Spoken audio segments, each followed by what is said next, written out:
Okay, this is video number 27 for Final Authority, and the title of this one is Foolish Wisdom. Foolish Wisdom. The passage I'm taking this out of is in 1 Corinthians 3, verse 19 and 20, where it says, "For the wisdom of this world is foolishness with God. For it is written, He taketh the wise in their own craftiness, and again the Lord knoweth the thoughts of the wise, that they are vain." Okay, so we're going to demonstrate that today. The foolish wisdom of the scholars, professor, dung pile, professor dung, PhD, you know what Professor Dungpile, PhD stands for, don't you? Well, he got a BS degree in his, first years of school, you know what BS is standing for, and a PhD just means piled higher and deeper. But I'm not against getting an education. You may not know it. You just may not. I've been in 5 years Christian college. Yes, sir. I got a diploma. And I even have an earned master's degree. It's a correspondence school, but I got an earned master and an earned doctorate. My doctorate thesis was supposed to be 100 pages, and I wrote 300. It's longer than the book of ethics written by Barack Obama and Hillary Clinton together. The book of ethics, yes, it's all blank pages. Well, we're going to look at the foolish wisdom of the Alexandrian scholars. In the previous video, I showed in Mark chapter 1, verse 2, a blatant lie, falsehood, in the New Bibles, where it says, "as is written in the prophets," and the King James is right because the quotations are two separate prophets, so hence he writes prophets. And the New Bibles will say, "as is written in Isaiah," and then, no, the first one is found in Malachi, the second one's found in Isaiah, but in their text, it said both of them are written in Isaiah. So, how do they reconcile this? Now, in their haste, not to reconcile, but to tear down slinging mud at somebody else. When you throw mud at somebody else, you're losing ground. So in their haste, they might, I kind of doubt it, but they might bring up this verse in Matthew 27, verse 9. And it says, "Then was fulfilled that which was spoken by Jeremy the prophet, saying, and they took the 30 pieces of silver, the price of him that was valued, whom they of the children of Israel did value." And if you have a reference in the center column, that will be a reference to Zechariah. So they will quickly say, see, the King James is not perfect. It does the same mistakes as the New International Version. See. Okay, now they want to try to explain this. Okay, so let's look for their explanation of this in the pulpit commentary.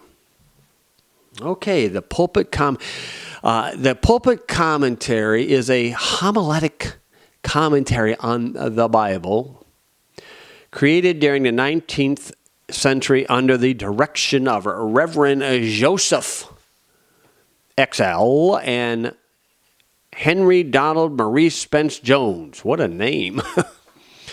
It consists of 23 volumes with 22,000 pages and 95,000 entries and was written over a 30-year period with 100 contributors. Boy, that should be a wealth of information. And I've brought up Matthew 27:9, as you can see, verse 9. And then they write, spoken by Jeremy the prophet. So, now I almost bought these commentaries years ago when I didn't know better. I do have Vine's expository dictionaries. Oh, yes, I got them somewhere in a box. I don't know where. And I didn't buy Zodiati's Reference Bible. That I'm glad I didn't waste money on that one. Nave's Topical. Got that one. Somewhere in a box somewhere. And so through the years, I've tried to buy these things as advised by good, godly, dedicated scholars. So here's the pulpit commentary, 23 volumes. Fortunately, I don't have that on my shelf. Save the money. But you can. I uploaded here their great explanation for Matthew 27, verse 9. And we'll go through this. I've highlighted some parts, so we really accent on those.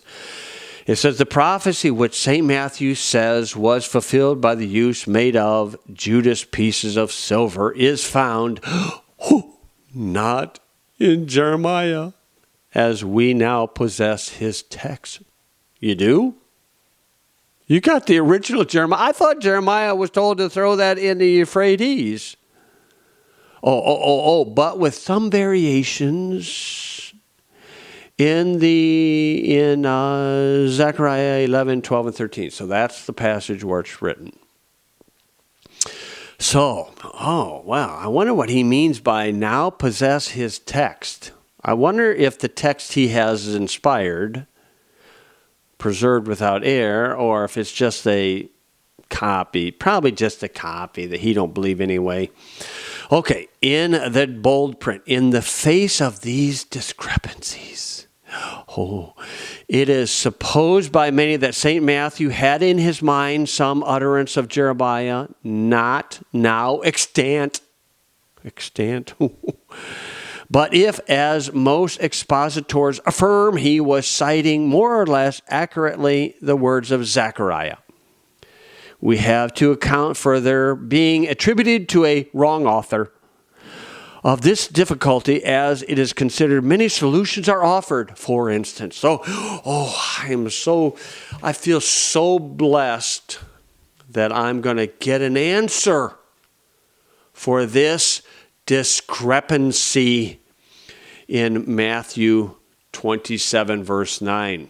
So here are the solutions, 6 of them. You are going to be enlightened as I am. Number 1, the evangelist added no name to the prophet, and a scribe hazily, remembering the transaction in Jeremiah, interpolated. Boy, gonna have to get a dictionary to figure that one out. The word Jeremiah, interpolated. He must mean added. Why didn't he use the word? Oh, you can't charge for this one. The word Jeremiah. Okay, it is true that the Syriac omits Jeremiah, but all other versions and nearly all the Greek manuscripts insert it. So there can be no reasonable doubt that it existed in the original text. I'm glad we don't have a reasonable doubt. So that's solution number 1. That's option number 1. Number 2, the 2 words written abbreviated thus, and there they are, might be easily mistaken. That doesn't help me out. Okay, number, the evangelist fell into error by oversight or lapse of memory, as is supposed to be. Yeah, probably did. Number 4, so the last chapters of Zechariah were the composition of Jeremiah. Yeah, never thought of that. Yeah, that's pretty good. Okay, and then he says, Jeremiah being set at the head of the prophets in the Hebrew scriptures gave his name to all the writings following, which were cited indiscriminately as the utterances of Jeremiah. I feel so honored to have these optional solutions. Number 6, and not least of all, St. Matthew has made, in the parentheses, there it is, Mark 1, 2, and 3. So yes, yes. Okay, then it says a cento, what does that mean? Of passages derived from Jeremiah, combined with a prediction in Zechariah, and attributed the passage thus formed to the most celebrated prophet. Okay, and then he says, there are many other solutions proposed. Yeah, what are the other solutions? You're only giving me 6. I gotta have an answer. With which we need not concern ourselves. The one last stated is reasonable and may be adopted safely by those simple Christians who believe that the writers of the Bible were supernaturally preserved from errors, not only in doctrine and precept and fact, but also in chronology, grammar, geography, citation. Oh, they must have got tickets as they were speeding with their chariots. And then it says the whole difficulty is of little importance and too much as made of what alter all may be simply an erratum. Erratum. Get that rat poison. Erratum perpetuated from an ancient copy. Did you notice the subtle arrogance of this writer? By those simple Christians who believe that the writers of the Bible were supernaturally preserved from error. So the author of that statement doesn't believe the writers of the Bible were preserved from error. So, unfortunately, there are other solutions, many other solutions proposed, but he's only given us 6. So, I don't know if that was a help and a blessing to you, my friend, but I, a simple Christian, a believer of the words of God, am going to give you a solution. Here it is. The prophecy was spoken by Jeremiah, but it was written by Zechariah. As I've highlighted in Matthew 27, verse 9, you see the word spoken. So Jeremiah spoke it audibly, the verbally inspired original autographs as Jeremiah uttered it, that was the verbally inspired original autographs, and Zechariah wrongly doubly inspired it in written context. You see, simplicity is truth's most becoming garb. You see, it says in 1 Corinthians 3:18, let no man deceive himself. If any man among you seemeth to be wise in this world, let him become a fool that he may be wise. These men are so smart, they overlooked the simple word spoken by Jeremy the prophet. Common sense shows that it was spoken by Jeremiah, but written by Zechariah. 2 Corinthians 1 verse 12 says, for our rejoicing is this, the testimony of our conscience, that in simplicity and godly sincerity. Am I simple-minded to believe the words of God? So be it. 2 Corinthians 11:3 states the problem with the writer of the 6 solutions.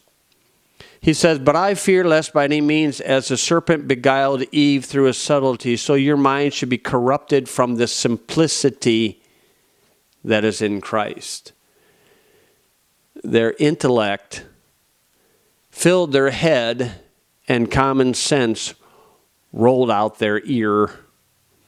Psalm 19 verse 7, it says, the law of the Lord is perfect, converting the soul. The testimony of the Lord is sure, making wise the simple.